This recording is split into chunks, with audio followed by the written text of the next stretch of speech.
nei chun chu zol nei elizarin na in ahlana bel te phai thailo van mana in lalpa a in puang an don kheng a luang lia me rin na le thil pe kin van tuk ver i hong theye thil pe mal so man lalpa a in tia beng muk soi mukin ape ang che ipek le tur mal som na ape ang che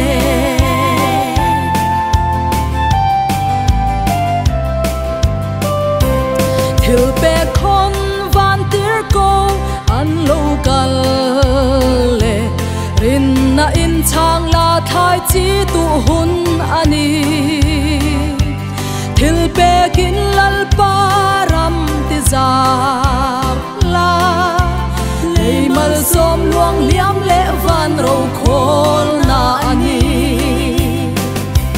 rin na le thil pe kin van tuk ver i hong theye thil pe mal so man lalpa a in tia beng muk soi mukin ape ang che ipek le tur mal som na ape ang che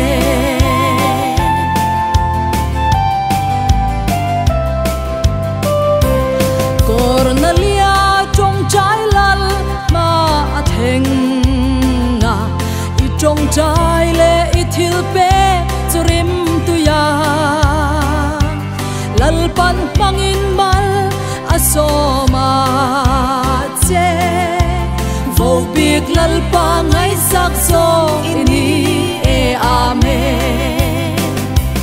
rin na le thil pe kin van tuk ver i hong theye thil pe mal so man lal pa a in tia beng muk soi mukin ape ang che ipek le tur mal som na ape ang che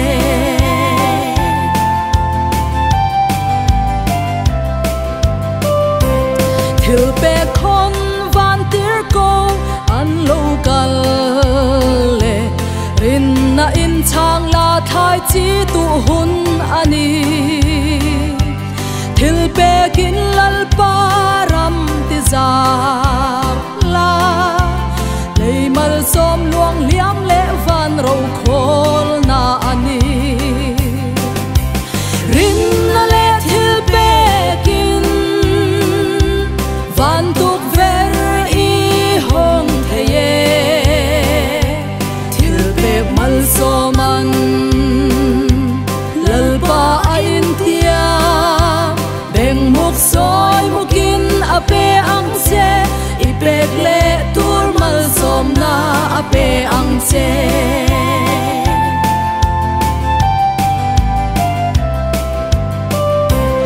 cornalia trong trái lal ma theng nga i trong trái le i thil pe churim tu ya lal pan pangin mal asoma che vô biệt lal pa ngai sak so ini e amen